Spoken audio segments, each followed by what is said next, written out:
And why does it keep happening? Since its creation, the Truth Commission has traveled throughout the country to listen to the testimonies of more than 25,000 Colombians.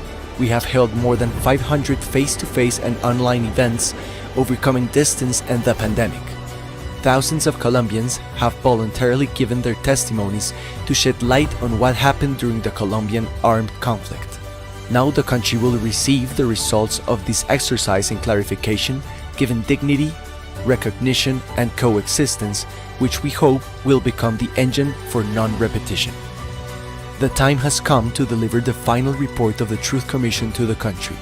It will have several chapters, each of which seeks to respond to the topics requested by the mandate. It's a compilation of the research and findings that we have been working on since the Truth Commission was created.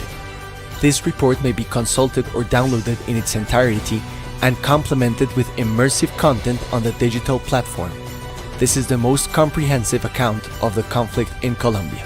It doesn't only bring together the chapters of the final report, but also the work of the Truth Commission over the years, the methodologies implemented, and the files that give an account of this work.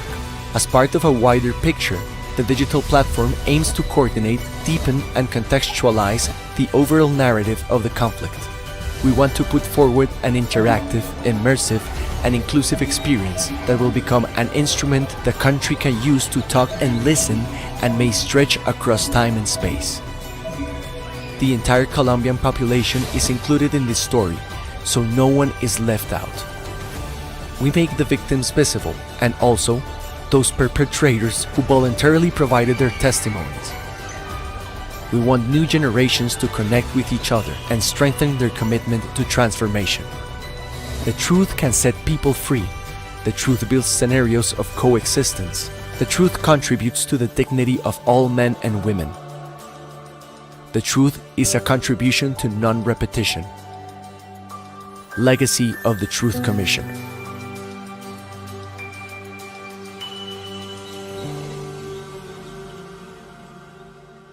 La Comisión para el Esclarecimiento de la Verdad, la Convivencia y la No Repetición, en cumplimiento de sus funciones constitucionales y legales, recolecta información contenida en entrevistas, imágenes, videos, audios, entre otros, con fines extrajudiciales para el esclarecimiento histórico de violaciones a los derechos humanos e infracciones al derecho internacional humanitario, contrastación y elaboración del informe final para fines estadísticos, promoción de reconocimientos de responsabilidades colectivas, convivencia y no repetición.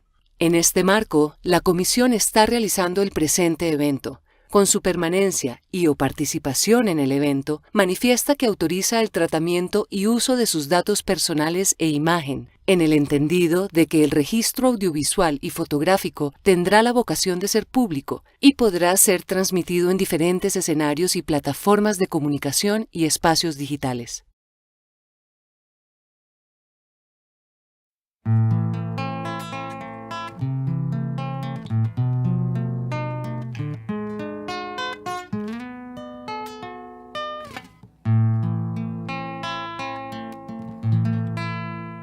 Hoy yo soy tu canto, yo soy el perdón, soy la convivencia, reconciliación.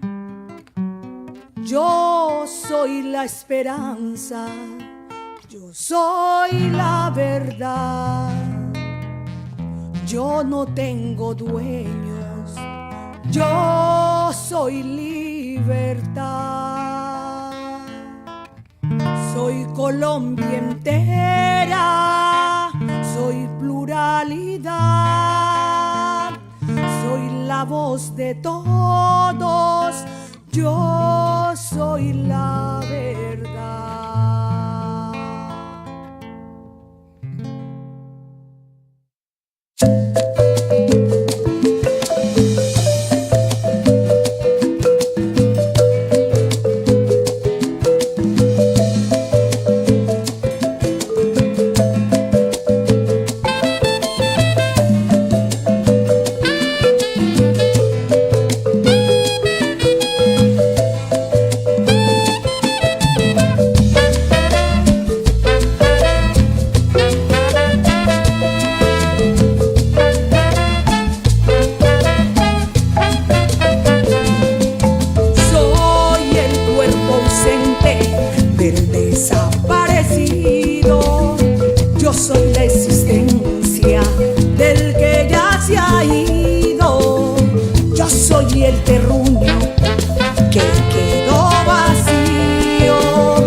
Yo soy esa madre que perdió a su hijo.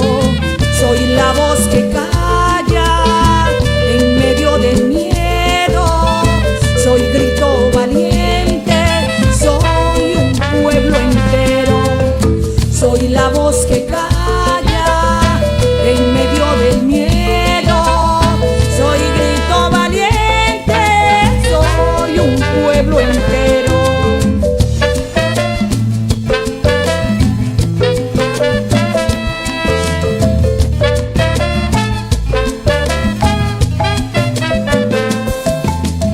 Soy la verde selva que ha sido arrasada, agua de los ríos ya contaminada. Yo soy territorio del desarraigado, soy la libertad para el secuestrado. Yo soy la sonrisa que volvió a surgir. Yo soy ese pujo que vuelve a parir.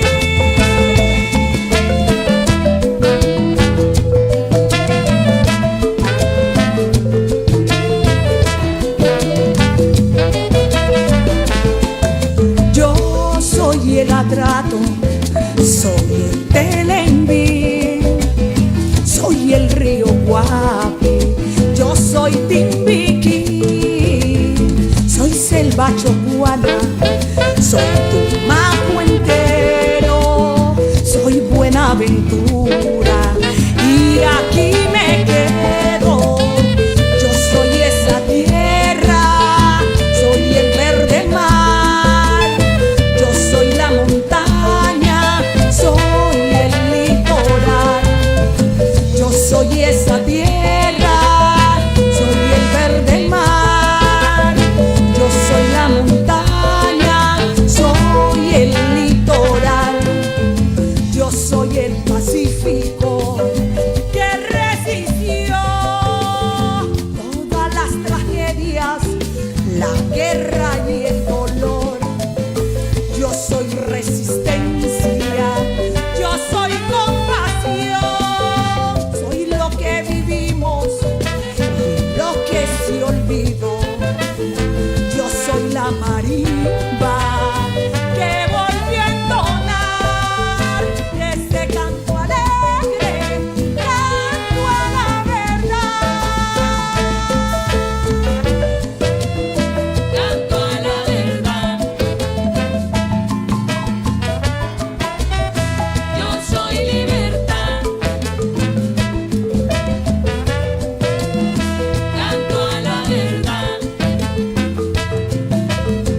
How did a democratic country produce 9 million victims in almost 6 decades? The conflict has affected all of us. The Colombian population needs to understand what happened, who did it happen to, how did it happen, why did it happen, and why does it keep happening? Since its creation, the Truth Commission has traveled throughout the country to listen to the testimonies of more than 25,000 Colombians. We have held more than 500 face-to-face and online events, overcoming distance and the pandemic. Thousands of Colombians have voluntarily given their testimonies to shed light on what happened during the Colombian armed conflict. Now the country will receive the results of this exercise in clarification, given dignity, recognition, and coexistence, which we hope will become the engine for non-repetition. The time has come to deliver the final report of the Truth Commission to the country. It will have several chapters, each of which seeks to respond to the topics requested by the mandate. It's a compilation of the research and findings that we have been working on since the Truth Commission was created. This report may be consulted or downloaded in its entirety and complemented with immersive content on the digital platform. This is the most comprehensive account of the conflict in Colombia. It doesn't only bring together the chapters of the final report, but also the work of the Truth Commission over the years, the methodologies implemented, and the files that give an account of this work. As part of a wider picture, the digital platform aims to coordinate, deepen, and contextualize the overall narrative of the conflict. We want to put forward an interactive, immersive, and inclusive experience that will become an instrument the country can use to talk and listen and may stretch across time and space. The entire Colombian population is included in this story, so no one is left out. We make the victims visible and also those perpetrators who voluntarily provided their testimonies. We want new generations to connect with each other and strengthen their commitment to transformation. The truth can set people free. The truth builds scenarios of coexistence. The truth contributes to the dignity of all men and women. The truth is a contribution to non-repetition. Legacy of the Truth Commission.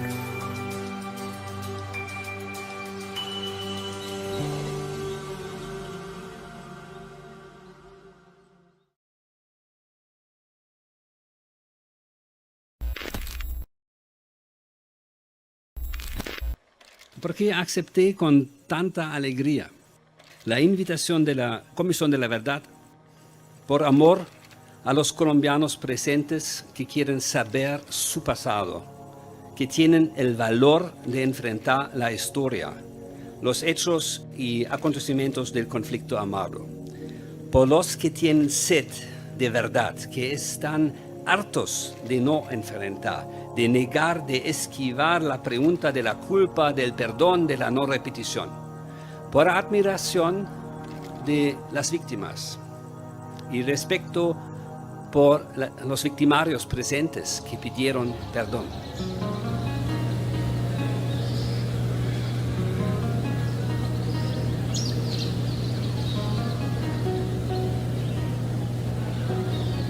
El trabajo en las regiones también nos parece muy relevante. Creo que se ha generado mucha confianza en las comunidades, confianza en las víctimas, confianza en los excombatientes a través del trabajo en la región.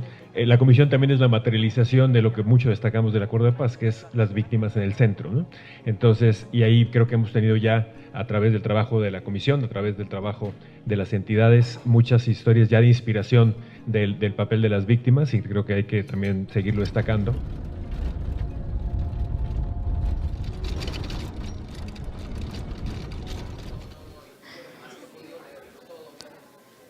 Buenas tardes. Good afternoon.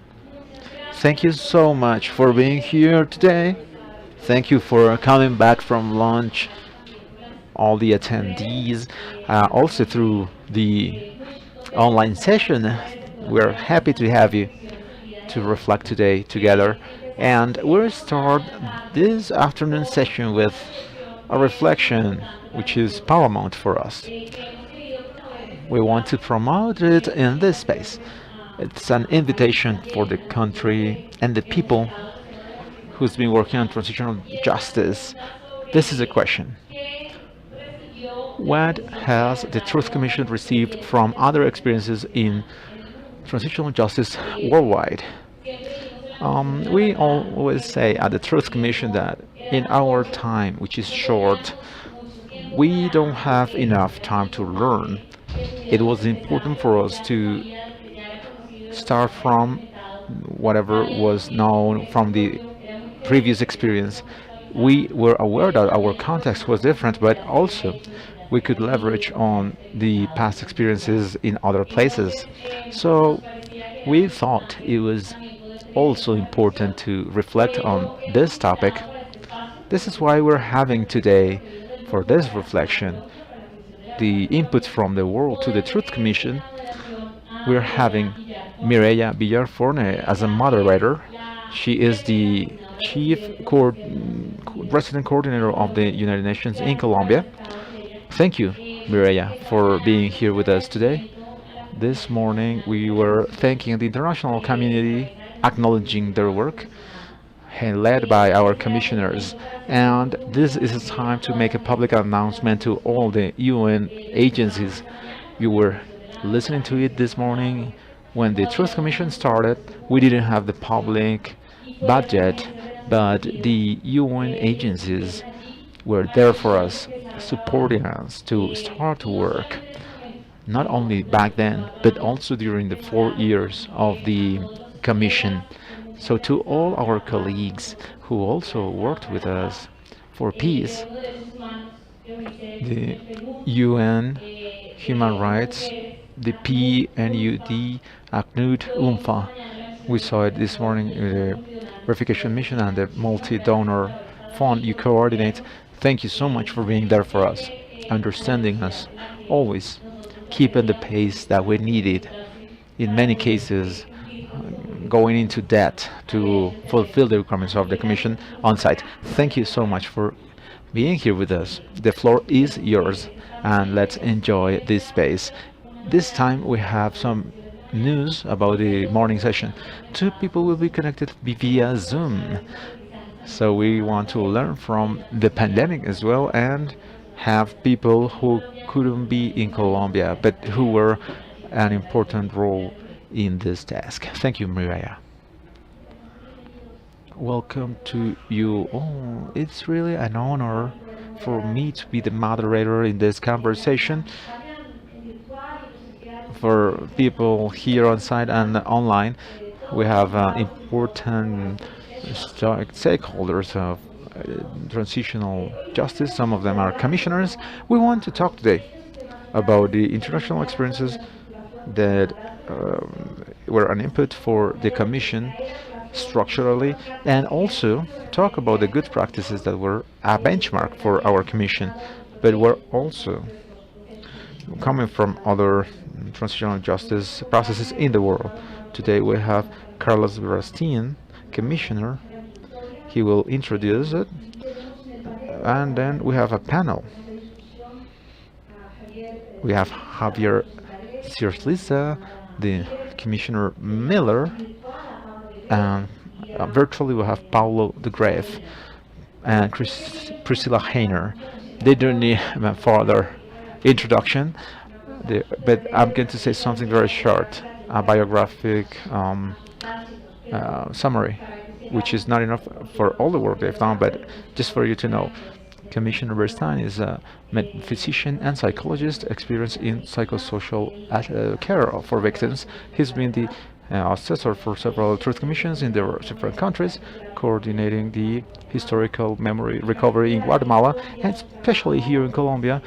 He's been working on accompanying the implementation of the psychosocial approach and listening processes, especially the listening process of those in exile. He coordinated the final report chapter, which is called Colombia Outside Colombia, The Truths About Exile. Javier Zurlitza, I hope I got the pronunciation well. He is the director of the Ford Foundation for the Andean region.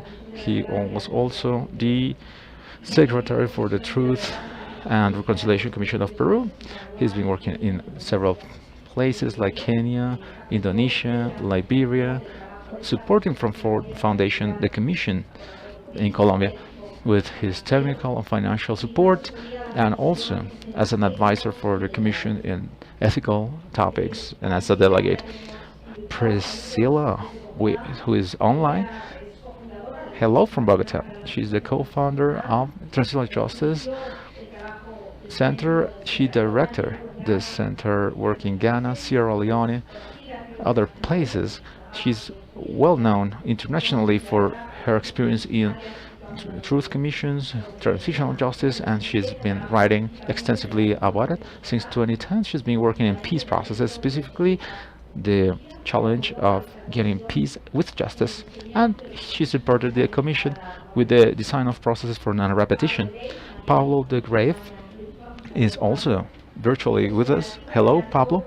He is a former special UN rapporteur on the promotion of truth, justice, reparation, and non-repetition guarantees from the advisory committee of the International Center for Transitional Justice. He was a director of the research and investigation unit.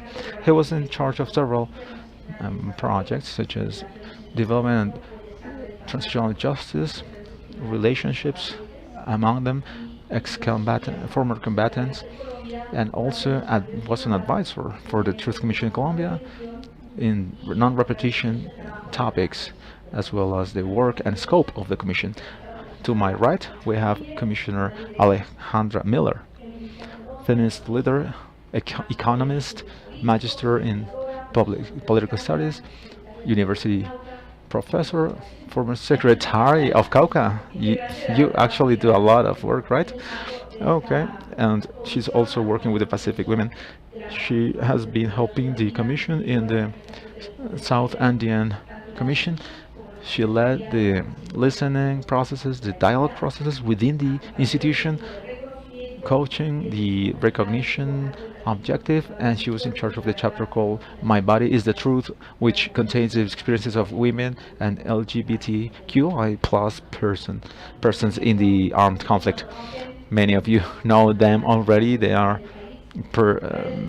celebrities or famous people in the country. I would like to introduce Mr. Stein to start with the opening words, and then we'll start the dialogue. Okay.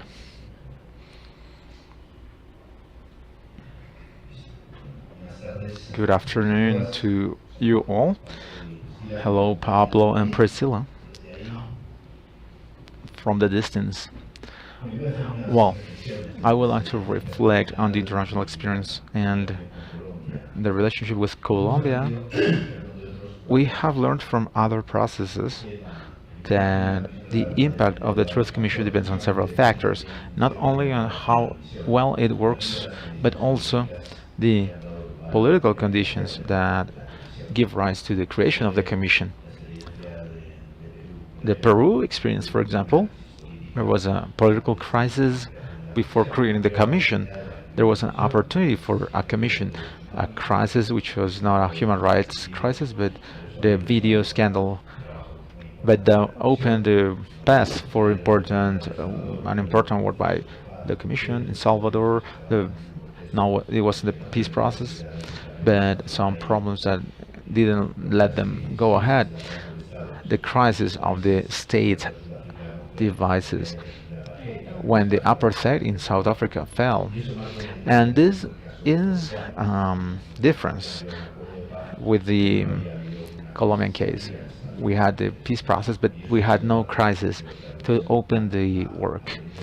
So this is something the Commission has to be working on in the context of questioning their work due to the lack of a vision of a crisis. We said in the beginning, the Commission has to generate a healthy crisis that makes proposals to change the conditions of coexistence, the development of armed conflict.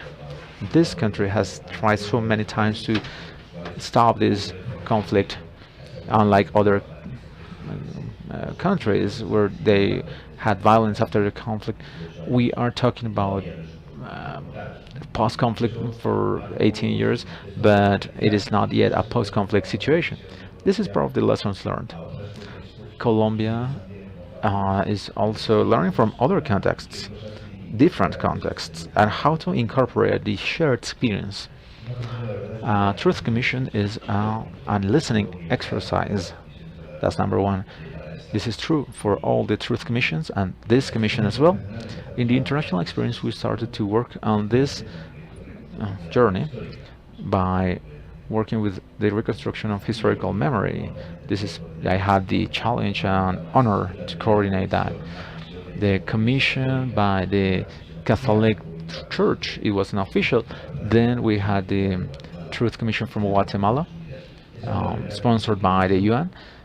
That was the commission that started the listening work with broad testimonies, not only about juridical issues on human rights violations, but also going deep into the experience of the victims.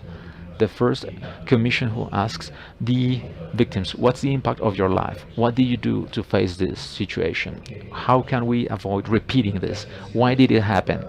These have been incorporated, these questions, into the work of the commission to find a truth that is not only facts, but also gathering something very important for the Truth Commission, determining responsibilities, human rights violation, but also the impacts, the consequences, and the fracture in the fabric of society. This is part of facing it. Reparation is not generic. We're talking about a reparation that refers to the impacts, consequences, and social fractures left by the war. We incorporated this into the commission work, the work of the interviewers, different contexts as well.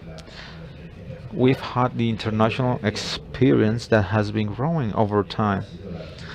The territorial presence, access to the victims, to be present in the territories, not so much the Chile and Argentina experience, but the Guatemala and Peru experience. That was important, opening houses, opening teams in different places. In Colombia, this has been taken from the international experience, the truth houses, and outside Colombia as well. We've shown this experience. It's been hard, it's been limited, in this case of Liberia and other commission, because of the deployment of the commission in more than 24 countries to raise the truth abroad. Letting the victim testimonies touch you. We're talking about an armed conflict with a national dimension, but also a regional dimension, a local dimension. Fracture occurs depending on the dynamics of the armed conflict and how it breaks the social fabric. Let's remember the attack on Nogal Club, Bohaya massacre, the persecution of the Patriotic Union. So those are important matters that have been part of the lessons learned at the commission. Another point, which is like different commissions and public hearings. Public hearings were or started in South Africa, Truth Commission, before we had Argentina, and deeper work. Guatemala, El Salvador, it was impossible to have a public hearing.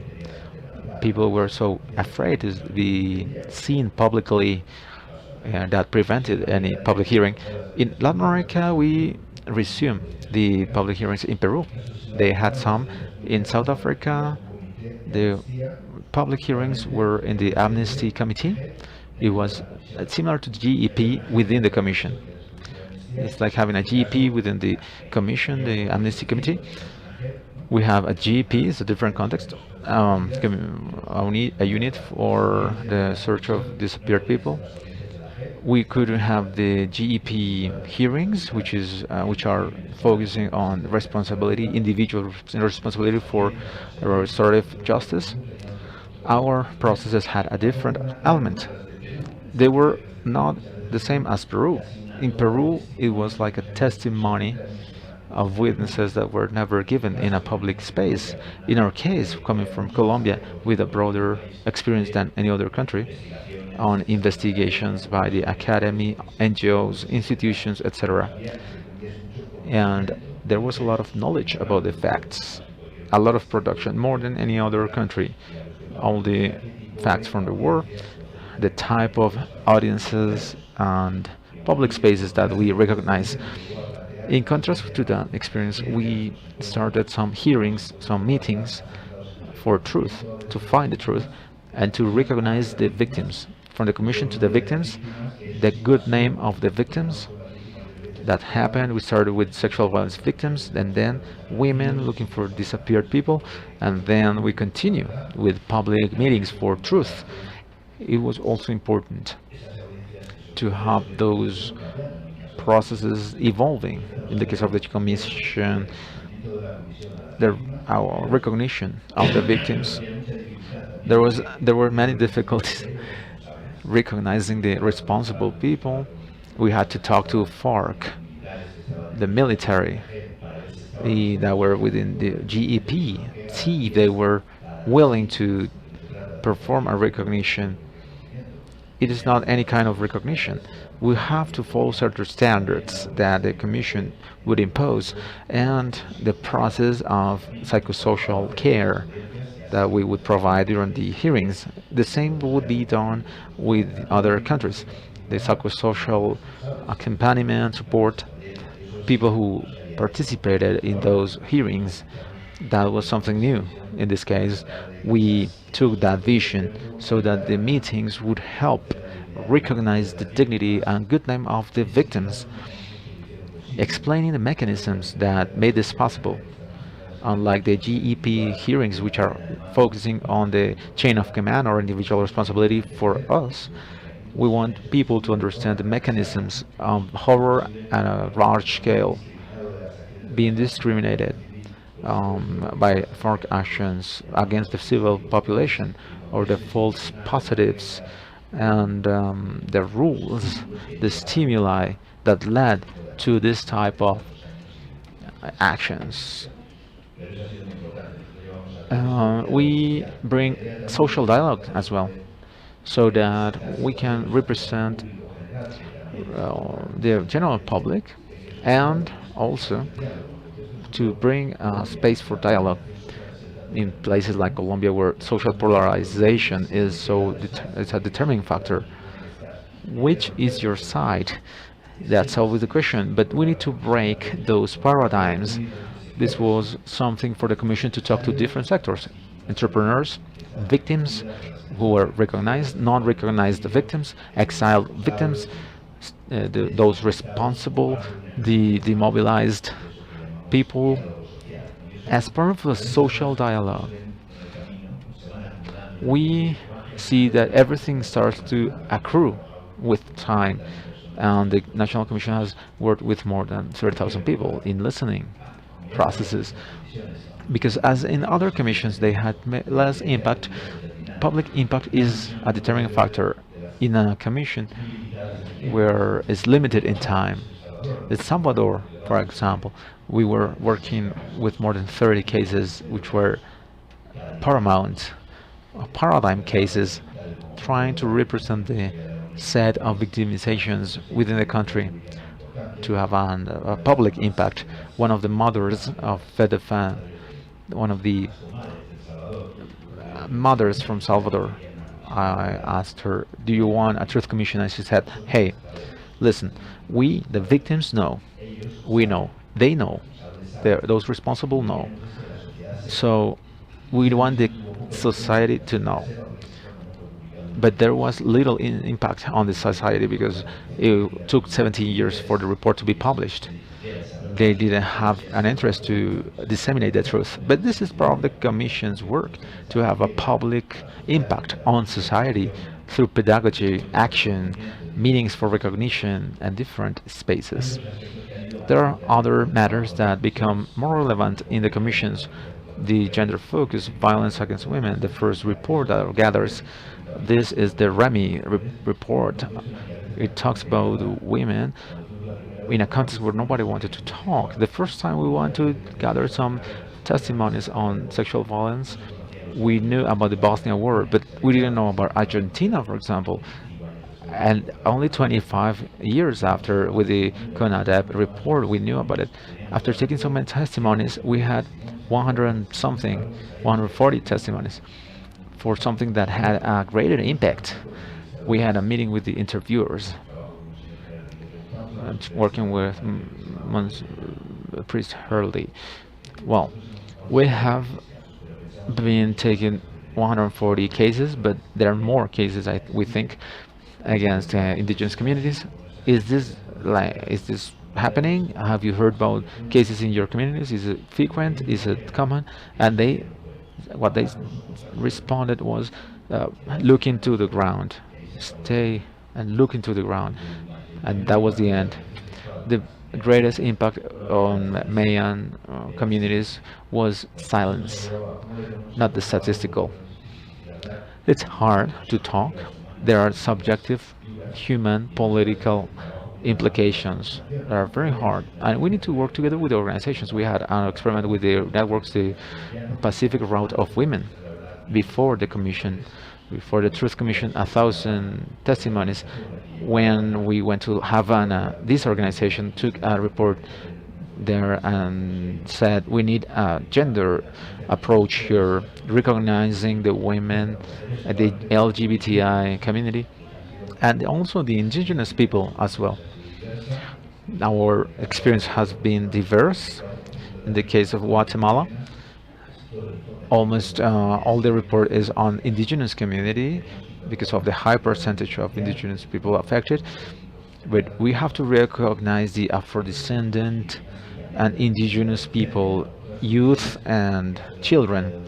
In the case of youth and children, in other commissions, there has been a chapter of some commissions, but they didn't develop a whole volume on the impact on children and adolescents. This is a constant impact of the war. There are other experiences internationally, at least the ones I have known firsthand.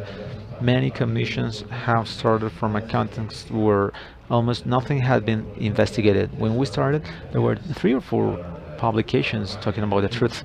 Something about Peru as well, the NGOs who had been doing good work on it, but not something to go in detail. There were invisible cases, many invisible cases. In Colombia, we were in a situation where the organizations and the Center for Historical Memory, we had a huge production of different investigations. We had to think, what type of report will the Truth Commission present, not to repeat what has already been said. And the persistent factors were something that guided us. And the commission, think about non-repetition. For the other commissions, non-repetition is how to stop reproducing the dictatorship.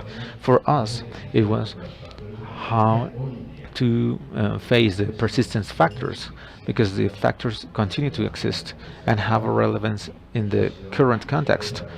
This has been key to understand how to work in a difficult context. In some countries, the victims were afraid. Several cases of African communities in Peru, in Guatemala, people didn't want to talk. They were so scared. The main problem was the silence, deep silence. That was a way of pressure and terror. How can we generate a trust space? This is part of all the commissions, but in our case, we have had it more complicated. In many places, people tell us, well, we want to talk, but we're afraid of talking. The violence factors are still there. There are some contexts that should be favorable to bring or to gather testimonies. The Commission has been able to do some things that other commissions have not been able to do. In Guatemala, we had 10 or 12, optimistically speaking, of perpetrator testimonies. Paramilitaries that were almost forced to participate in some massacres. The same happened in Peru. Some of the state agents, intelligence agents, would talk, a few of them. In the case of Colombia, we had the GEP, a crisis factor to be able to talk. Some people would participate in the GEP, and there were some of them had committed the crimes a long time ago, and then they took advantage of the commission and the GEP to talk. The commission couldn't send information to the GEP, so we were having testimonies from more perpetrators, and from FARC and from other former guerrillas, state members as well, police, testimonies that have generated a dimension of recognition, acknowledgement. The former paramilitary members from the AUC who demobilized in 2006. Has led to a broader view of the conflict, to better understand the different spaces of violence. This is not only related to the armed dimension of the conflict, which is 10%, but also the acts against the civilian population, which is the 90% of the victimization. But also there are the relationship between armed groups and private corporate groups, political sectors, the impact of narco-trafficking. This is the first commission that analyzes the impact of narco-trafficking on the armed conflict, not only the FARC, paramilitary, the state, the political system in general, analyzing in depth the determining factors of current violence in many countries. Last but not least, there are some discussions in the international sphere with Pablo, Javier, and other international experts on non-repetition, on the recommendations. What are the recommendations from the Commission in a country with so many recommendations from the UN committees, the Inter-American Commission? What kind of recommendations could the Commission bring to the table?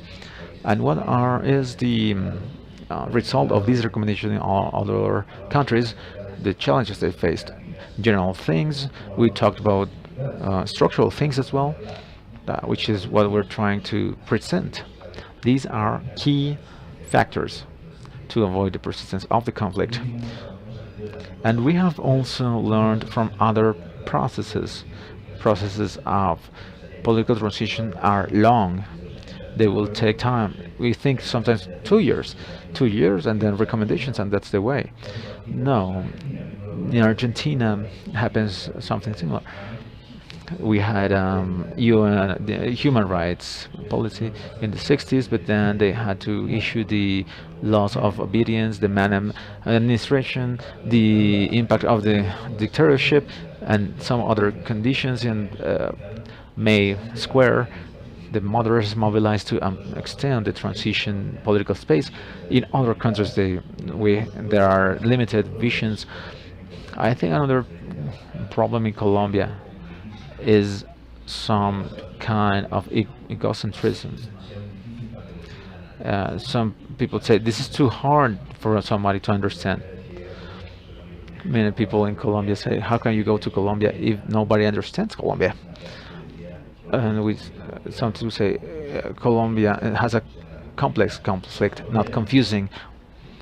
And Colombia has many lessons learned and other commissions, but also it has been learning from the experience of other countries. It's not so easy, but we have two lessons. One, international cooperation is a determining factor. What would happen in Cawan without the accompaniment support to protect the negotiation in the armed conflict dynamics?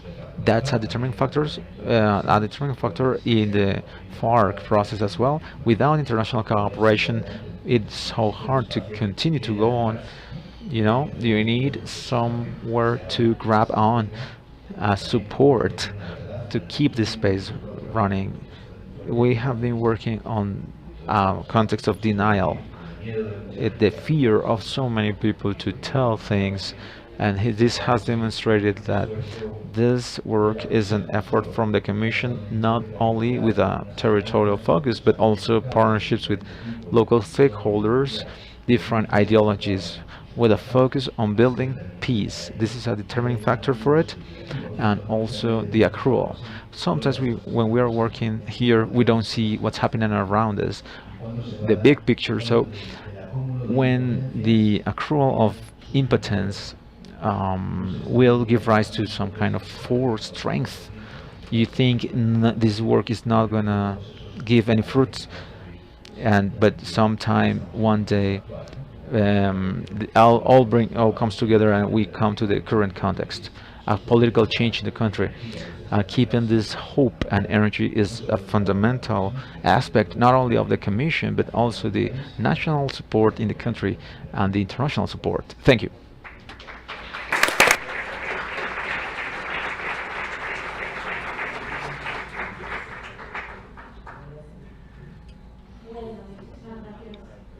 Thank you very much, Commissioner. United Nations is supporting right now 17 countries in the development of real processes. We can hear you. We can hear you. Just in case. Don't go in a blunder, please. I was saying right now that from the United Nations system, there are 17 truth, reparation, justice, and non-repetition in the world, including Colombia, and from the 51 commissions that have been managing throughout history. These are processes, cooperational processes, in the nitty-gritty. It is necessary to manage knowledge. The commissioner said that, and to put together knowledge, resources, experience, and reflections of so many and different several actors for that truth and reparations to crystallize. And the conversation is around that. How cooperational is the process in Colombia, and which have been some of the benefits that was put forward with this Truth Commission. The truth is that I will do in tandem, asking two questions. If you feel the urge, if you feel that is a hint for you to answer, please feel free to jump in. I was talking to the commissioner that the transitional justice processes and mechanisms not always operate on a political gap. There is an international and national context and circumstances that come from incentives and challenges.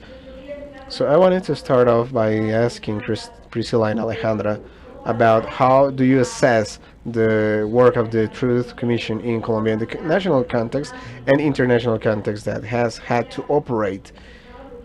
The commissioner mentioned examples, but in the case of Colombia, in which circumstances has it operated, and which of those have been engines, and which of those have been brakes or hurdles for the commission, so that it may be more interactive. Priscilla, I invite you to jump in. Excelente, gracias. ¿Me pueden oír bien? Thank you very much. Can you hear me well? Bueno, es un placer. Well, it's a pleasure to be with you.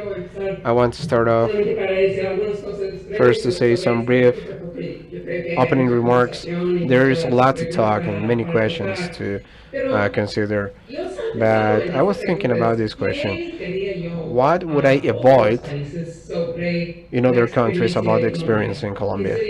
What would be important to learn for them to learn, especially the Truth Commission in Colombia, and maybe also the peace process across the board.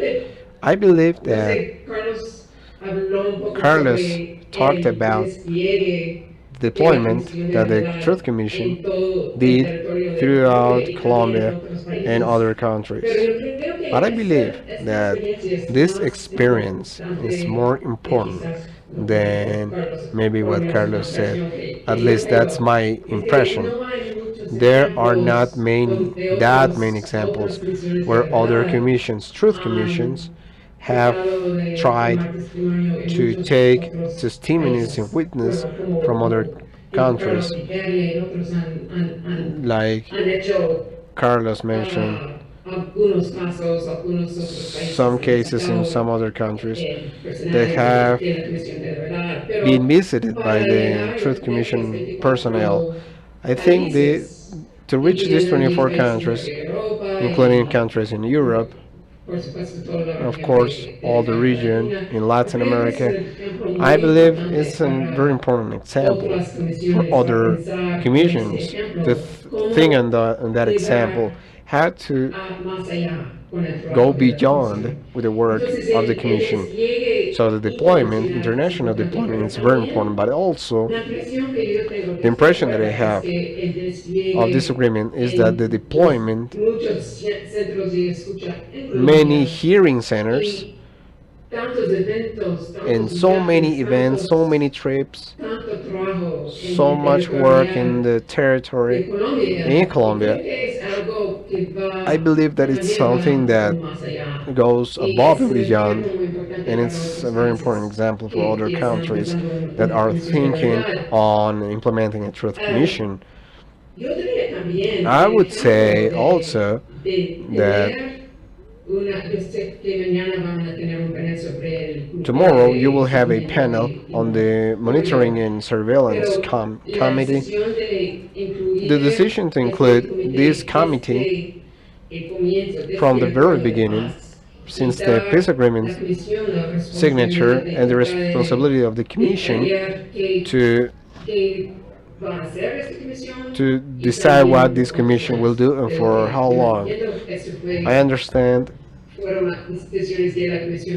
those were the conclusion of the Truth Commission for the work of that follow-up monitoring committee that will start or maybe has just begun. That's important also.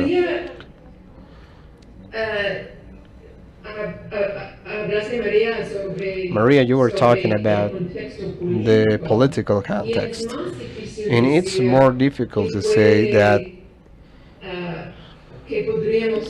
now we could suggest something to other countries on what they can do in the political aspect. For example, many things come from the peace agreement, arise from the peace agreement, and the peace agreement in Colombia. It's very different. It's pretty unique. The transitional justice system is very important.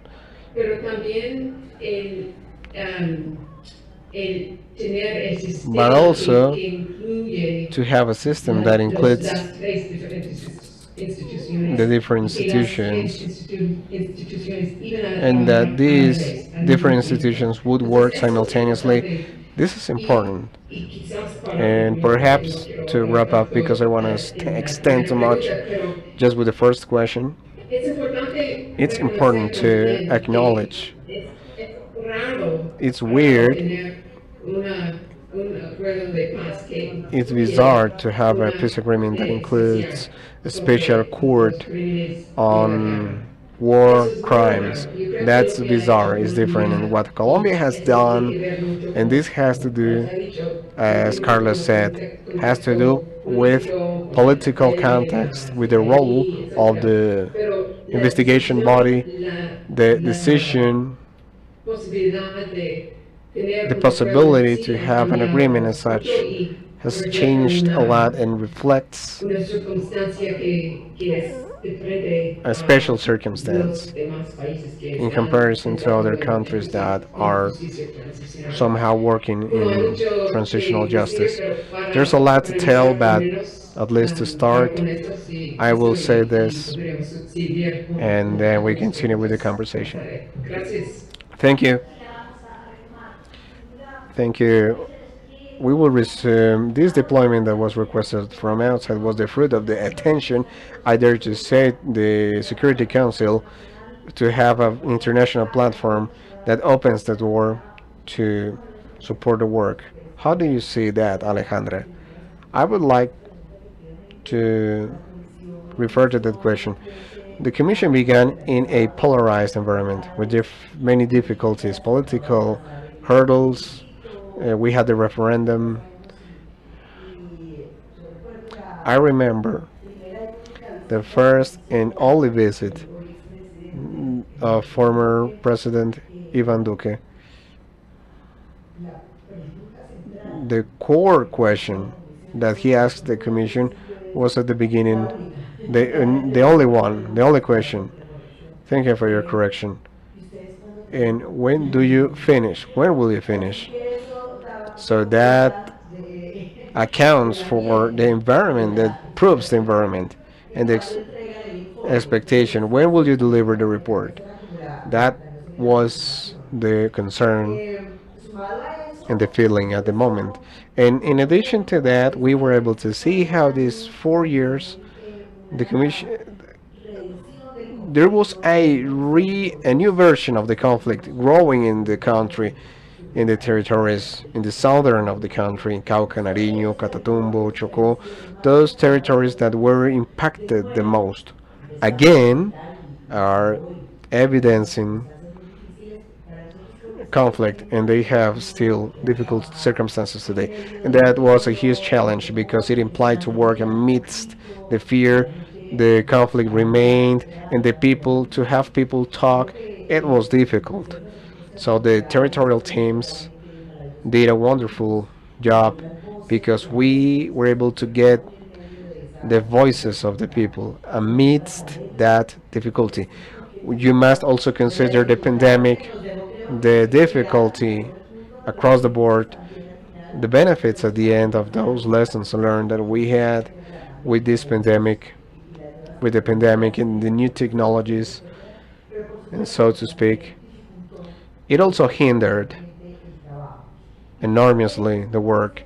The political context that for me was very meaningful was the social explosion of the youths, of the youngsters, that which apparently was difficult and which apparently didn't have to do with the commission, because it apparently didn't have to do with armed conflict directly. It wound up, sorry, being pretty related. One of the examples was the historic stigmatization that social protest has been subject to in Colombia, and the social movements in Colombia in this context of the social explosion, this that will lift in 2019 and 2021. I believe that was part of the most important things for what is the Truth Commission living today in terms of this favorable scenario. We always wonder from the beginning, what are we going to do to prepare the society to receive this report, so that this report be welcomed and embraced by by society overall. And I tell the young people, you did the work for us. You helped this society to desire the change, the transformation, into demand truth. Part of the arrival of Gustavo Petro to the power has a special place, but it was like those youngsters on the street, in that society that was on the street, they were not only willing to listen to the truth, but they were demanding to hear the truth. So I believe that in hindsight, it contributed a lot, and it facilitated that same those youngsters, that society on the street who demanded transformation, that chose what they chose, what facilitated and created the political environment, national political environment, for the Commission today to live with tranquility, with reassurance. The delivery of this report, the welcoming of the report in the country has been amazing, outstanding. Wherever we go, we have been touring the country from end to end, and the social embracement, collective welcoming of the report has been positive. And this is the result of the political scenario today, but that comes from behind and amidst those adversities that we had to work. This wound up being very important. And as for the international aspect, it's kind of the same circumstances that benefited, but all the backup of the international community to the country and to the Commission and to the peace process, which was always present, because the United Nations Commission in the Security Council, they exposed the issue on the follow-up of the implementation of the peace agreement and the support of the peace agreement and support to the Commission into the comprehensive system, maintain the doors open in the international context so that we were able to receive that welcome, outstanding welcome from the final report. That is for the context. I don't know if we're going to talk later about other stuff.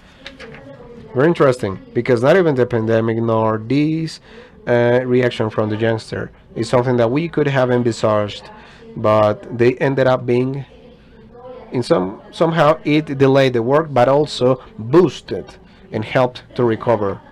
That's my interpretation also.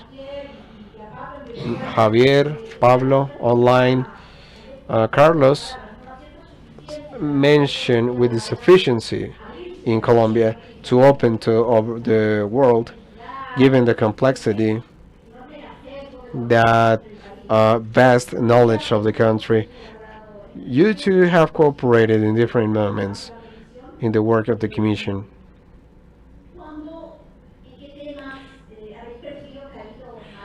In which issues do you think there has been more willingness, and where there has been a lack of interest?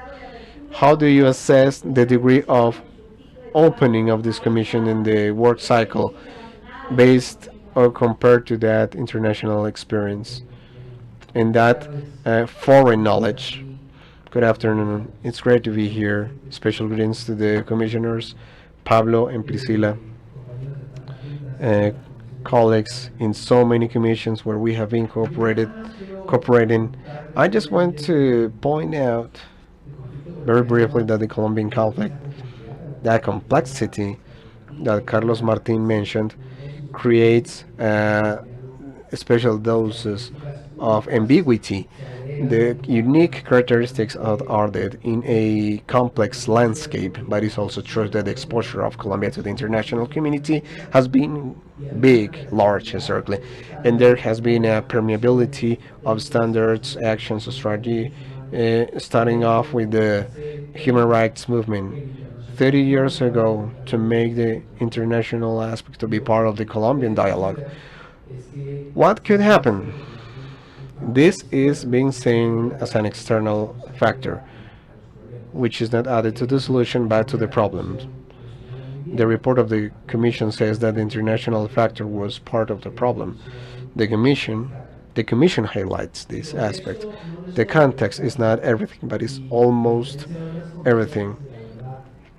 Different to other commissions, especially in Peru, the Peruvian Commission, where there is a rule that we mentioned using the economic term, the decreasing yield law. The decreasing yield law. There is a positive context, and on behalf of the truth, a social demand, a government that supports the process, an international community that acts. Those are decreasing yields, because when the Commission is finishing its job, all the political actors turn pallid and ask questions, like the question of President Duque when we submitted the report in the government palace on August 27th of 2023. President Toledo asked two questions: when will you finish, and who is on the roster? Because in different to the Commission in Colombia, the Peruvian one called the accountable people, and cases were transmitted to the prosecutors, to the judicial power, to the ordinary system. But that created a discussion on political interest to see what was the political enemy that would fall in the hands of the Truth Commission and would move on, would be investigated and prosecuted. The Truth Commission in Colombia enjoys a peculiar benefit. It has an increasing yields or benefits from the conversations that we have had in the first waves, when nobody knew what to do with this mandate, with this command, and where to start. There was a lot of uncertainty. They undertook a task. And Colombians, I believe that Colombians have difficult situation, and they like to do things even more difficult. And on those shoulders of giant people, in those exercises of historical recollection and documentation, which has which is part of the social sciences in Colombia and in Latin America. That uncertainty became more complex because there were many centrifugal or twirling forces different on how to approach the ethnicity, how to understand the state responsibility, how to understand the findings of the jurisdiction with the GEP.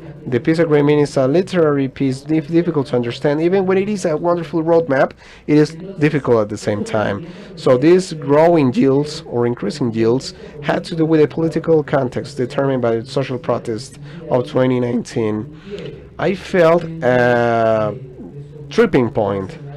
I felt that there was a tripping point. You have one rocket and then you launch the second rocket and it gains boost. Social protest gave momentum and legitimacy.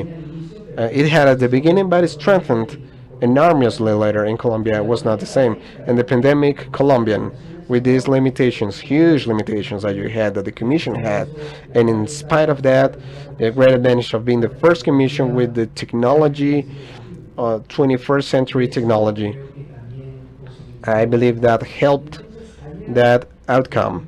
When I heard yesterday that we will continue the recommendation of the Truth Commission without condition, with the words, quoting the words of the President Petro, we turn paling of envy because of our fragility. But there are important conclusions also that are part of any Truth Commission faces in the long term. The post Truth Commission. There are things that the Truth Commission can help to unleash and others that don't. Political processes will continue in the Truth Commission, will be a fact, an important fact, but in a long term.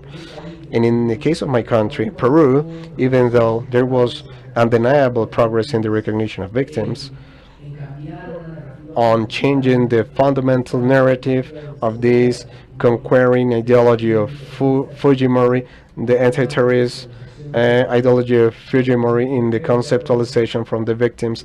That was the biggest achievement. The great failure of Peru is that the Commission didn't have incidence in the legitimacy of the political system and the deconnection between the exercise of telling the truth and the responsibility of political people have. Political policy in Peru is not just a disaster, but we have had setbacks to dark times, huge instability. We lost the narrative in relation to the politicians, and the political representation was lost for the youngsters who used to go to the street to social protest.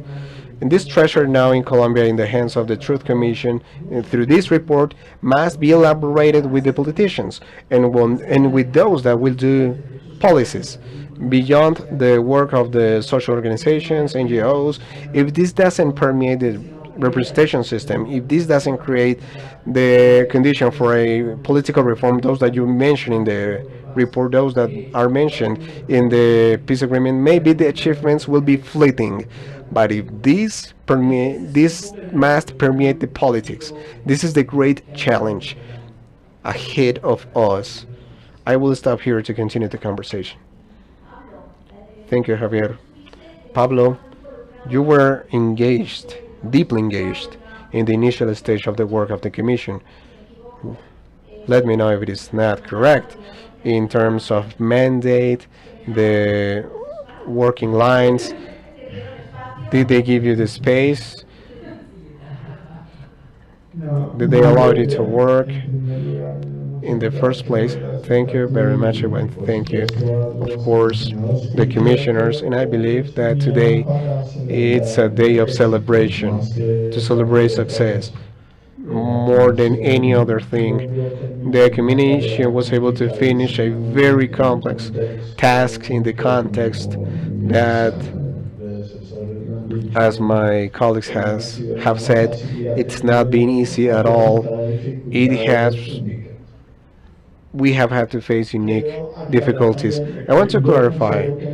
I consider that my role, advising role in the Commission, was very marginal. I don't say that because of the existence of the Commission. The credit here, it's totally of the Commission. As long as I played an advising role I believe that there was willingness, and I agree with Priscilla and Alejandra and Javier. I would like to be there because this would be a meeting of friends and a wonderful conversation with Carlos also. I agree with your remarks, but I want to add something more. A positive aspect in the context, despite the difficulties. I have always argued that the mere fact of including in the public agenda discussions about transitional justice automatically has the capacity to coordinate or disassemble certain groups and social transformations. I believe that the discussion about transitional justice in Colombia, beginning around 2003, which was with which become the law of justice and peace, had the same effect, with catalyzed the organization of groups of victims, and totally changed the vision that the country had of the conflict, especially for the elites. The Colombian elites withheld the conflict, especially saw the conflict as something that threatened the economic infrastructure, and the victims were invisible. The focus was only the economical infrastructure. Throughout this process, victims have been able, and thanks to the efforts, absolutely, of their own efforts to occupy a space in the public realm, which has been critical, that has benefited and has contributed to what happened later.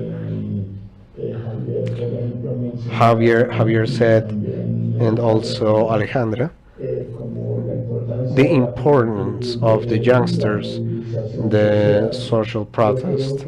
I believe that social protest in 2019 was boosted by that effect, and it was not a casual thing on the discussions of transitional justice. This immediately crystallized the organization of the civil society around all these topics. I think that this helped a lot for the success of the peace agreement negotiations, and eventually, more recently, in the success of the Truth Commission. And I hope, looking to the future, I agree also with Javier that the important thing is that this will not be just an event, like the Commission just finished its work and delivered a report, but these must have long-term effects. I hope that same phenomena of coordination of new groups in the civil society and a new self-awareness to become fighters of our rights, which was not the most relevant in the Colombian identity. This will facilitate the implementation of the recommendations in the future. But the short answer, the short version, is that the Commission was amazingly open and willing to the advice that they received from me. And as it has been said, Colombia has a very important tradition, not to imitate, but to listen to and to replicate what we learn. Thank you, Pablo. I believe one of the main acknowledgments of this commission is the way they considered civil society, at the moment to design methodologies to include differential approaches, as it has been mentioned before. It's very well known, especially the ethnicity approach, the ethnic approach. I wanted to ask Priscilla or Alejandra in this regard, this issue received inputs and experiences from other parts of the world. I understand that based on other topics, this work was above and beyond, but there were some lessons learned that were incorporated and crafted to a maximum expression. Before moving to the approaches, I would like to share an added value in these elements that I believe it's noteworthy, more complex. The commission, I remember very well, one of the councils of Pablo, we proposed not only to tell what happened, but to have progress in some explanations on as for why, and that could become a hurdle because you start to have interpretations. And Pablo, in one meeting, yes, but don't worry that much. That's very difficult. Just tell what happened, and that will be a completed task. And a good part of the report is that we were able collectively, this is like a soccer team, 11 members, to be able to provide explanations, solid, rigorous explanations, but the facts speak by themselves for what it is stated in the reports. That is an added value of the Commission. We have chapters that tell the experience of people, like the facts of truth of what happened, but also chapters that are deep self-explanatory. The historic narrative, for example, Javier, is focused on political accountability. This war was not just a war between the armed apparatus. We are surprised how all these presidents that came to the Truth Commission, where we were talking about accountability, it is like if they were ruling Switzerland. It was complicated. So the chapter of historical narrative focuses on those political explanations and the accountability of the political regime, and that explanation aspect is an important progress of the Commission in the territorial chapter. Also, there are many of them. And as for the differential approaches, I believe that that's an added value of the Commission.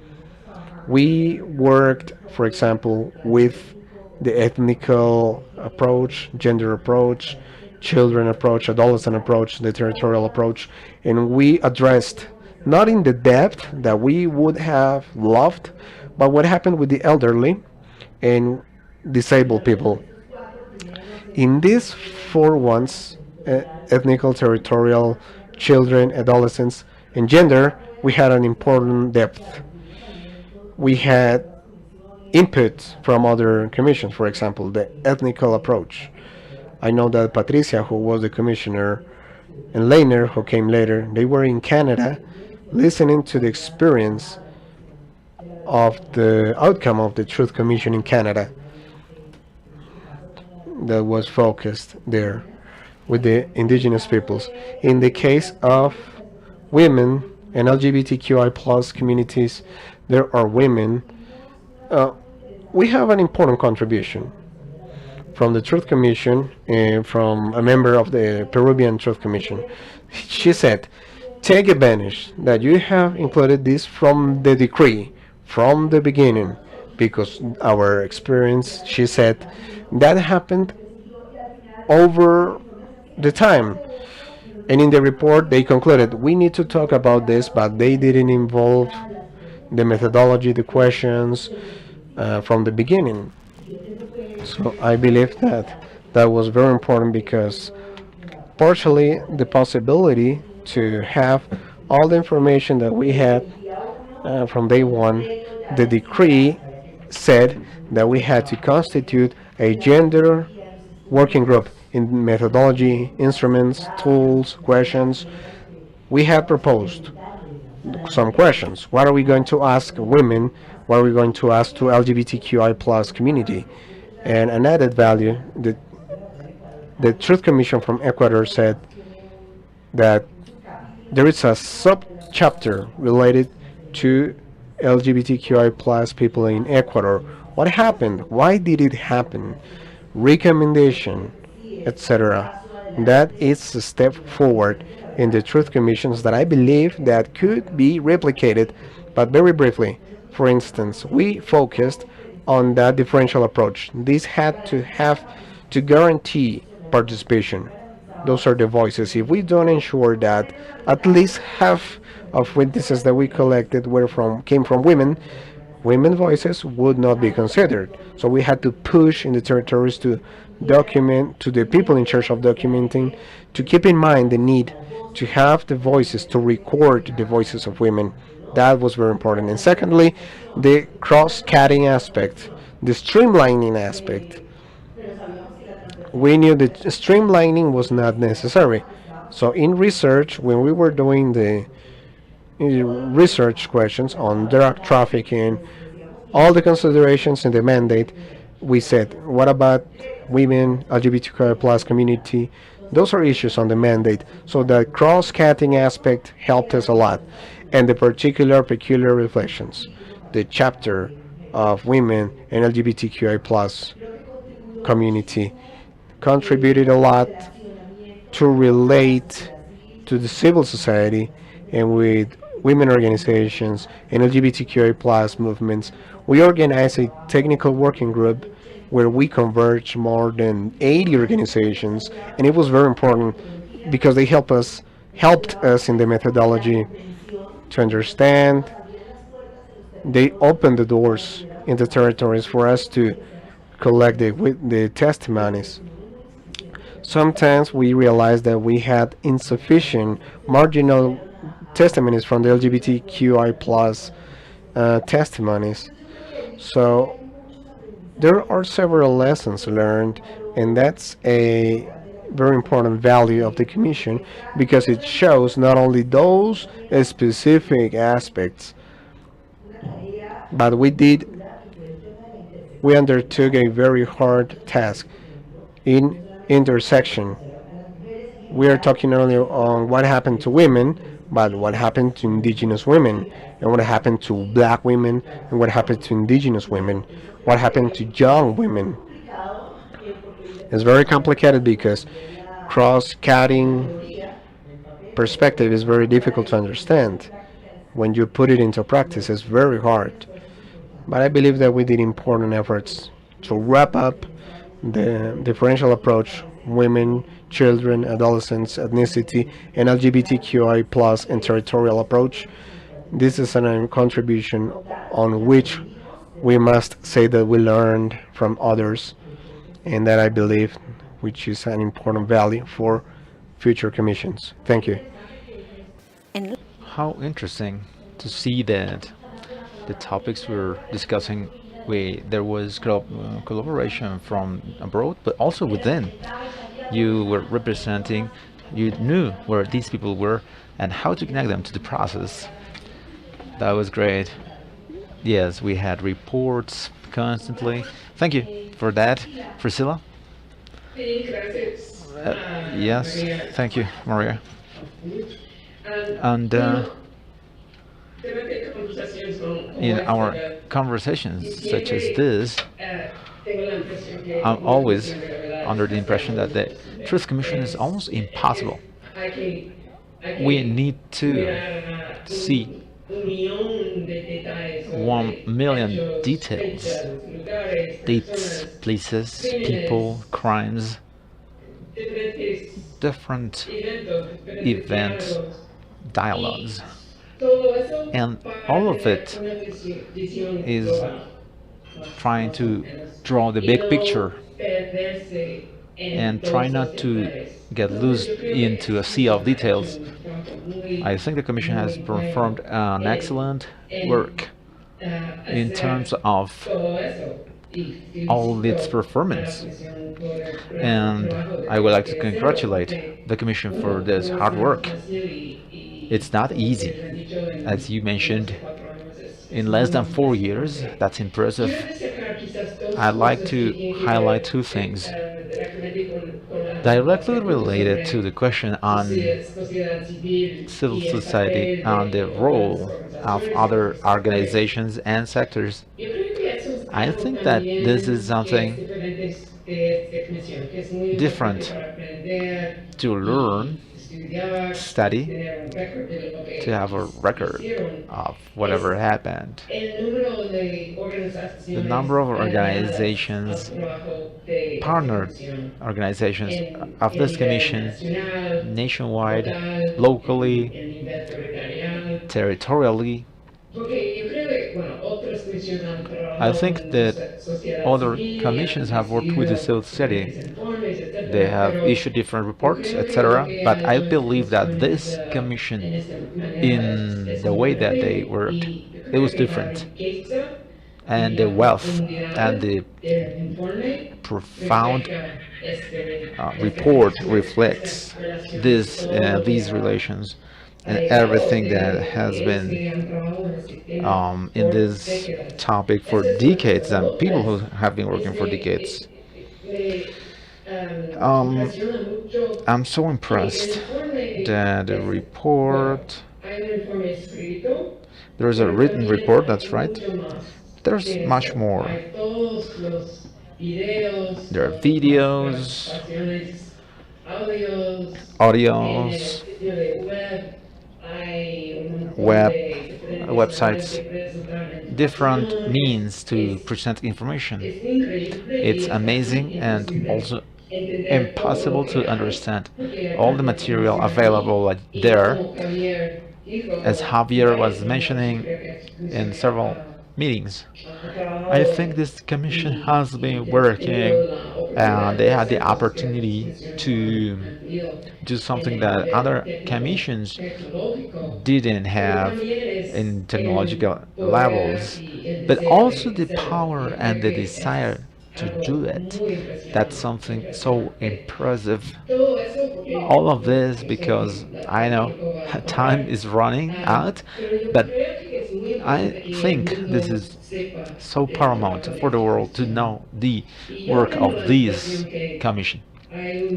I believe there is a limit to the other efforts, issues in other countries in Spanish language that will not reach the non-Spanish speaking countries that don't understand the process and how much wealth there is. The Commission efforts are so impressive.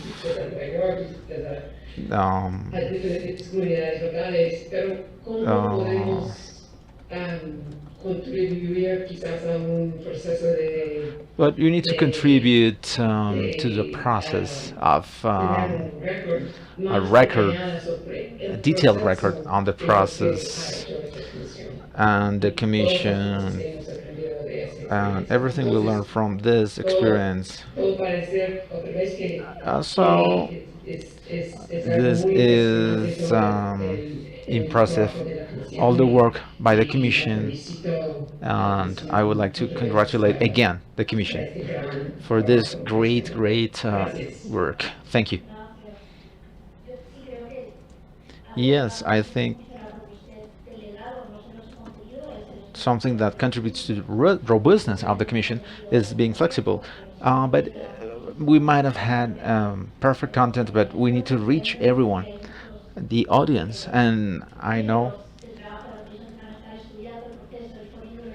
there are many people are working to translate this into English for the rest of the world. And when Carlos was talking about the context, the structure of the Commission, but we also look for universal elements. I don't know if they're common on the denominators, but they are needed elements. The focusing on the victims, hearing, listening, the communication elements. I would like to ask Pablo and Javier, what are, in your opinion, in your experience, the elements, some of them, the elements that, regardless of time and space, should be present and could be part of the success for a Truth Commission? Well, they don't exist. I learned that from Priscilla. There is not a golden standard for a truth commission.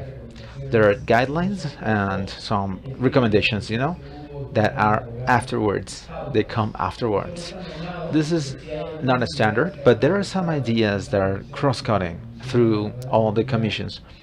And in the Truth Commission of Colombia, you can see it that they are replicated three or four.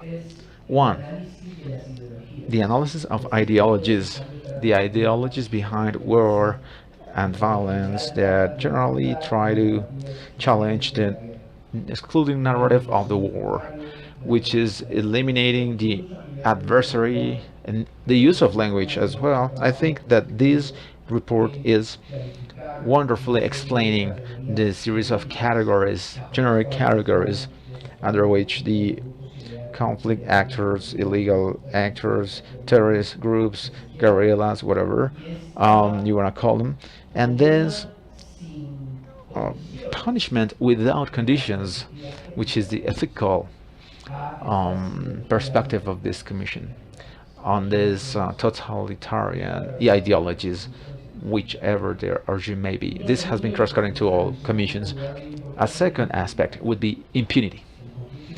Conflict, war, its extension, its scope, everything that it meant for Colombians, it wouldn't have been possible without impunity. Impunity is not only a consequence, it is a cause of violence. The Commission states this, despite the Commission not being able to attribute individual responsibilities, which is a complicated exercise. How much is this related to the legal regulations and reforms? This is an open question that the GEP will partially respond, but there is still an ongoing discussion. A third aspect related to the first aspect, a call for humanization or a call for humanity. It brings us back to the all reports of the Truth Commission applying international humanitarian law, the discussion in Central America and other countries. But it is specifically relating Colombia to this tradition, maybe, or history of humanitarian agreements or covenants, humanitarian corridors, a series of nouns with the adjective humanitarian that have existed in Colombia. International humanitarian law plays a specific and important role. I think Guatemala and Peru commissions, Carlos Martin, I was telling him, the drafting of this report is magnificent when they say we need to go from memories, from defensive memories to inclusive truth. I think this is a wonderful sentence that summarizes the purpose, political purpose of a Truth Commission. In the Peruvian Commission, our topic was we need to recreate the narrative of victory within a reconciliation narrative. On this historical milestone, the Mayan people has to be one of the main victims acknowledged the genocide in Colombia, and this confirms the complexity of Colombian formulas, going from defensive memory to inclusive truth. This is a powerful speech. The recommendations, I have some buts, I have some points to improve, but I think the ethical chapter will bring us closer to the inclusive truth. It's not about how many indigenous people died. For example, in the case of the Peruvian Commission, that was an important finding. 75% of the victims were Quechua native speakers. But in Colombia, it was also related to territorial rights, management of the territory, something that is very Colombian, a lesson learned, which is territorial peace, which has been very important in the civil society. These are universal topics, but in Colombia, they are taking new meaning. There's an important message in Latin America, as we were talking with Carlos Martin. The next important case of transitional justice is going to be Mexico, some way or another. Something's coming from Mexico, which is undergoing a complex violent situation. And all these topics, starting by territorial peace, is a lesson that the Mexicans can apply and learn. Thank you, Javier. Pablo. Thank you. In a report I presented to the Human Rights Council, I think in 2015, I tried to run a taxonomy of the existing Truth Commission and try to describe the trends. The fact that we managed to perform this exercise and identify clear trends indicates that there is actually, or there are universal elements in the truth commissions. One of the trends that is worth mentioning here is the increasing scope of the mandates of truth commissions, especially the scope of functional mandates. The first commissions of truth were in charge of describing facts and trying to contribute to discover where the disappeared people had gone. That was the main mandate of CONADEP in Argentina. It was somehow the main mandate of the Truth and Reconciliation Commission in Chile. After time goes by, and in those commissions they found that it is hard to stay on the factual level, the forensic level, with such many tragedies.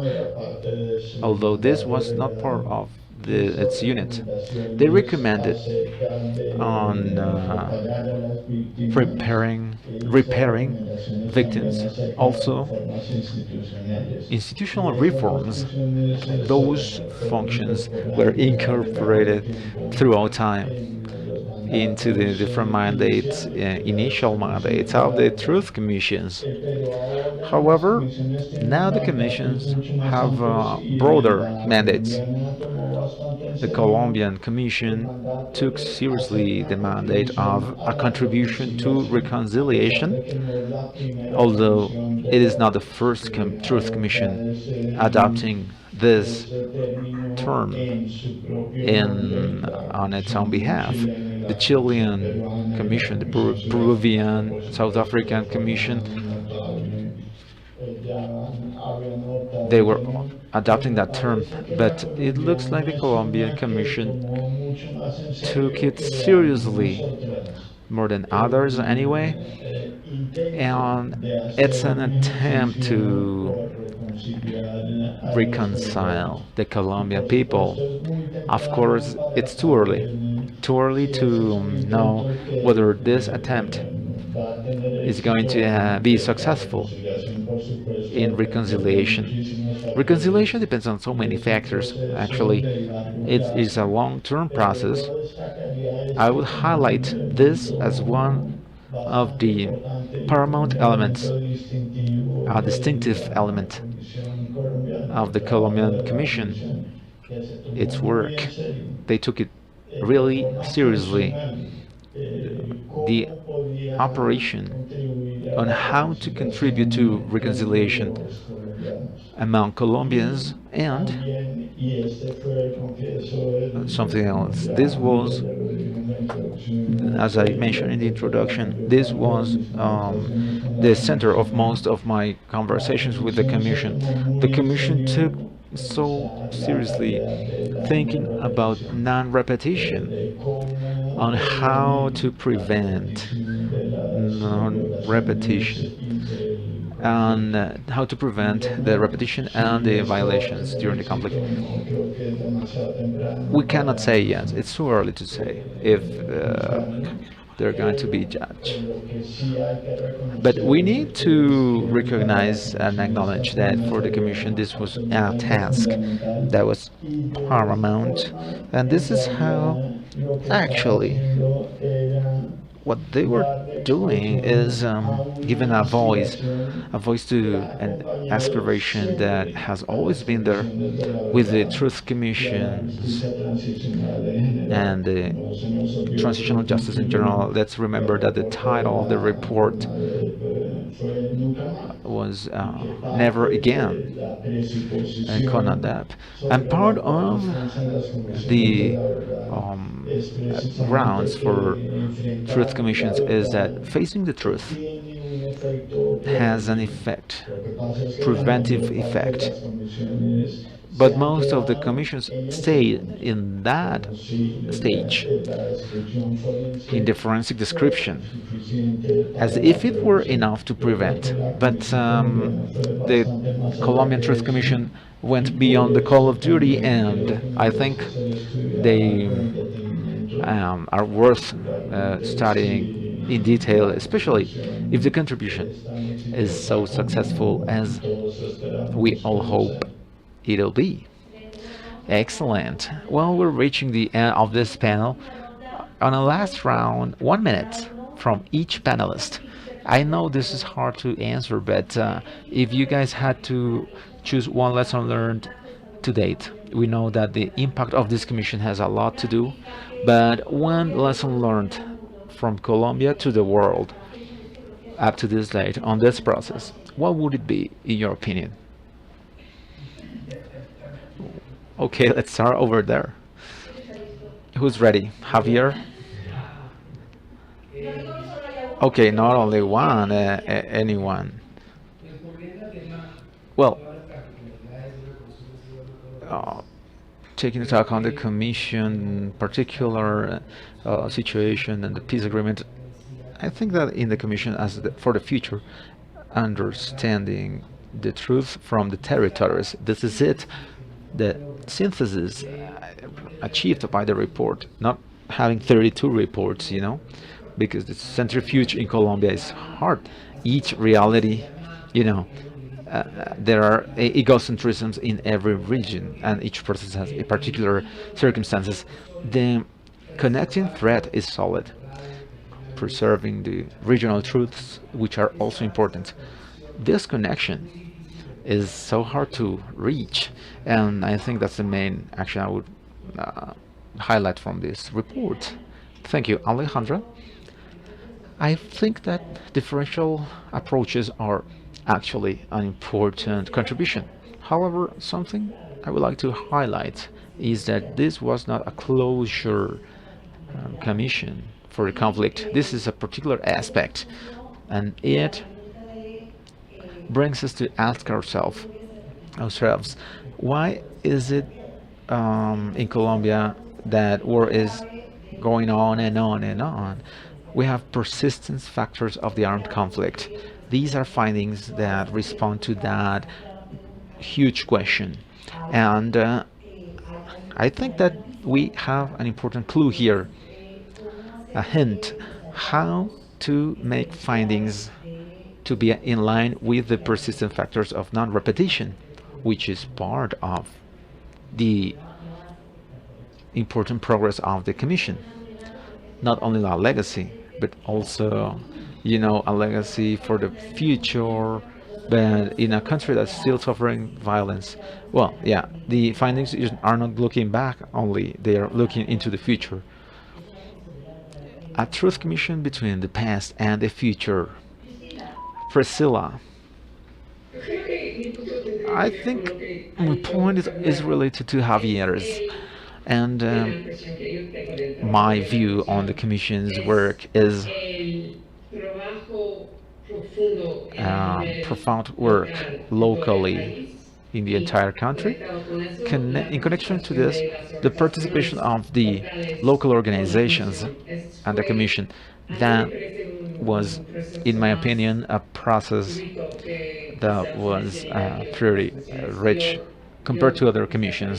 I would highlight that aspect. Thank you. Pablo, I believe that I would mention the effort of the Commission for a contribution to overcome segmentation a brutal segmentation in a country that is historically used to be racist and elitist and divided by different sectors. And I think my point is in line with what we have discussed so far, that is related to the Commission effort to overcome those problems, those factors, the race factors, gender factors, regional factors, and also class factors. If they manage it, well, they would be extraordinary. Undoubtedly, one of the short-term challenges is to keep this legacy and bring it to the world. In Colombia and the world, we want the Colombian society to understand, to use the information, the reflection for reconciliation as we were talking. I would like to highlight that we have been partner of the UN to this time, and we're totally committed to continue with our work. Right now, through the multi-donor fund, we are supporting the work of 17 civil organizations that are giving a voice to the report. Beyond that, it's a commitment that goes beyond into peace. That's what we want to reach. So thank you so much to all the panel members. Thank you to all the people involved in the commission. Now we have a couple minutes, so some words from Jean-Paul Legrad, one of the thinkers of peace processes. He's going to talk about the meaning of the Truth Commission for Peace Building in Colombia. Mireya, Javier, Pablo, Priscilla, thank you so much for your time, for being here with us. We understand that you are also part of the legacy, and Priscilla, Pablo, Javier, and all the UN system. Alejandro, thank you for your experience. And I would like to highlight from your statements two things. Before we see the picture from Jean-Paul Ledrach to close this session, first, you mentioned the innovation and of the territorial approach. So I want to take this opportunity to thank the territorial teams of the Truth Commission for their deployment.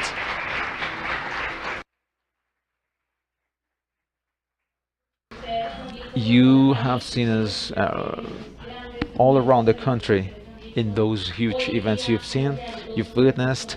There are 2 or 3 people organizing this. We have been closing and reducing the team. This has been possible because of 2 factors. We are not alone. 3 people with many allies in the territory who are there with us, but also the commitment to help us financially for having a territorial presence. Not only 11 academics sitting at Bogota, but also the voices in the territories supported by the funding of the international community, the experience of the international community, knowledge of the actors in territories. So something that you see as a new factor, well, this is also possible because of the commitment with the commission that you have made. Second, we would like to say that the Truth Commission and the International Commissioner Carlos Bernstein, thank you, Carlos, because all Colombians, this is our country, and we want our country to thrive, and you, Carlos, adopted this country. Thank you so much.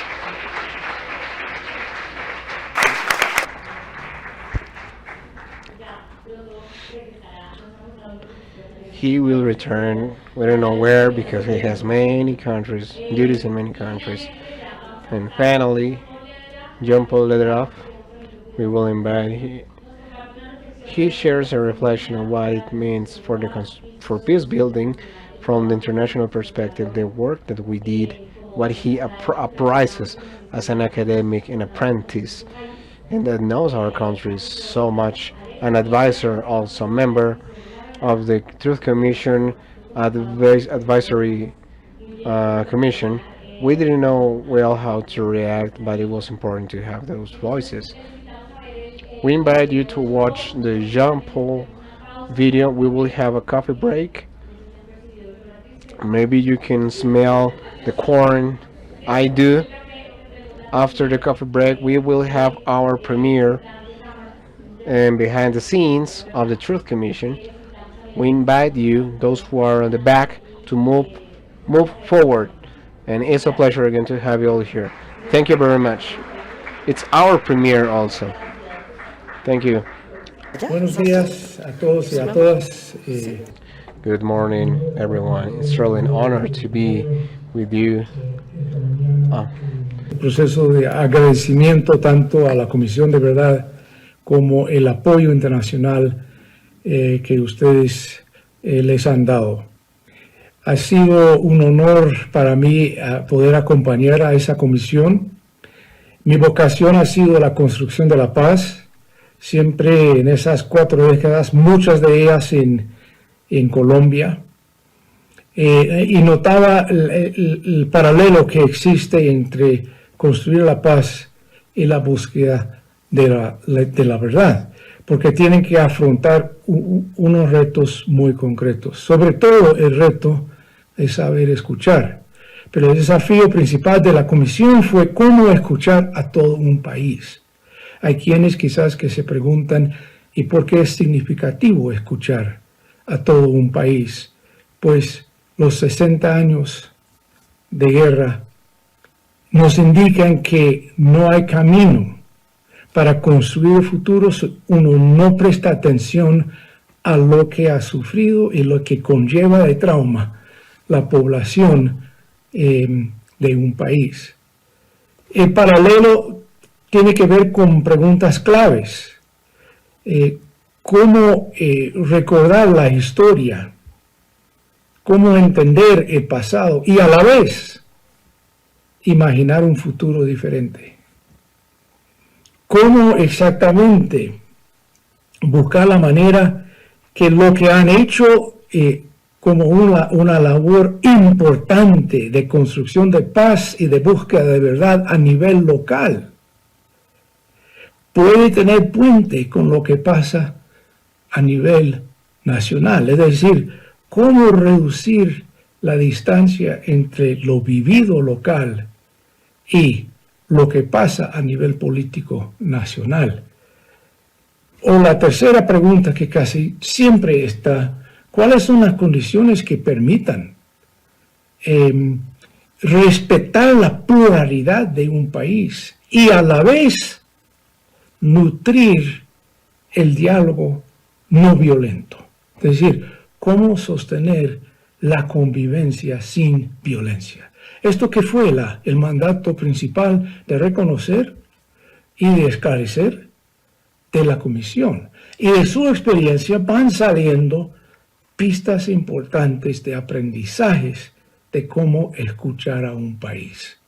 Creo que hay 3 afirmaciones que vemos en el ejemplo del Padre Pacho, el ejemplo de las comisionadas y los comisionados en su labor, que nos indican caminos importantes de ese proceso de los últimos años.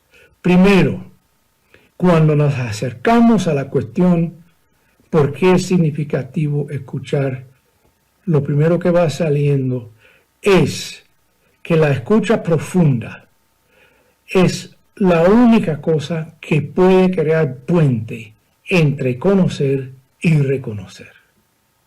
Sabemos lo que ha pasado, pero no siempre lo reconocemos de forma legítima, pública y colectiva.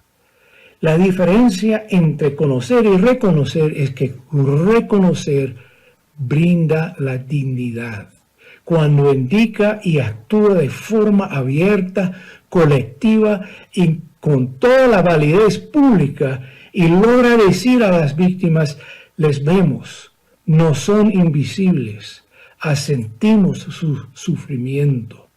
Reconocemos lo que nos ha contado de su vivido y no fue humano ni justo lo que le pasó. La dignidad se expresa por hacer visible y reconocido lo vivido. Segundo, la segunda pista que vemos de esa comisión, la escucha transformadora, en la que escoge acercarse y quedarse con tiempo, lo que los amigos y amigas de alta montaña de Montes de María siempre me han dicho que es la paz sin prisa, la escucha sin prisa, donde uno tiene toda la posibilidad de sentir la autenticidad de las personas que escuchan y de que se siente en ese momento la cercanía humana que logra palpar lo que San Benito siempre dijo que era la capacidad de inclinar el oído del corazón.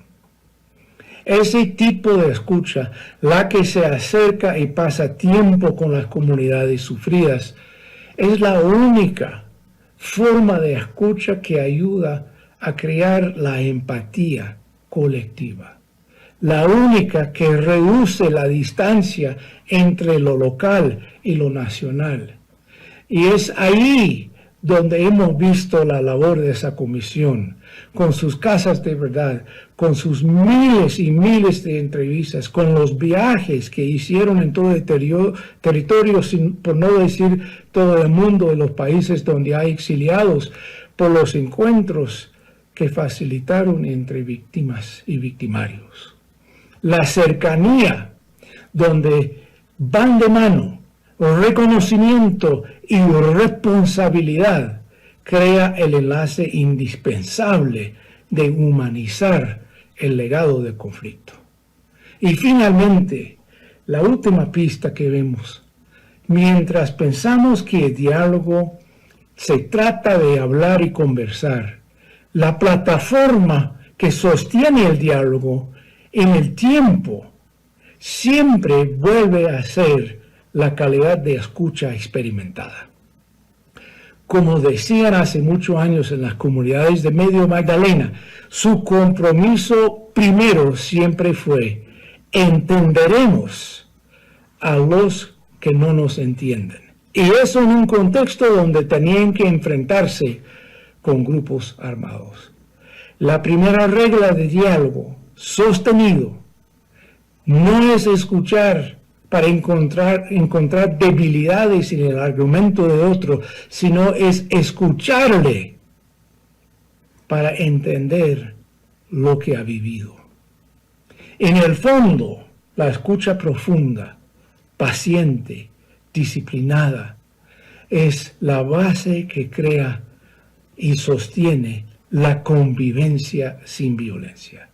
Y estas tres calidades, en esos años de la Comisión de Verdad en Colombia, acercarse, visibilizar y escuchar para entender, ofrecen el camino de rehumanizar la conflictividad y fortalecer la base duradera de la búsqueda de la verdad y la imaginación moral necesaria para construir la paz. Por eso, tanto Colombia como la comunidad internacional podemos afirmar que somos profundamente agradecidos y agradecidas a la Comisión y las muchas personas que han apoyado su esfuerzo. Muchas gracias.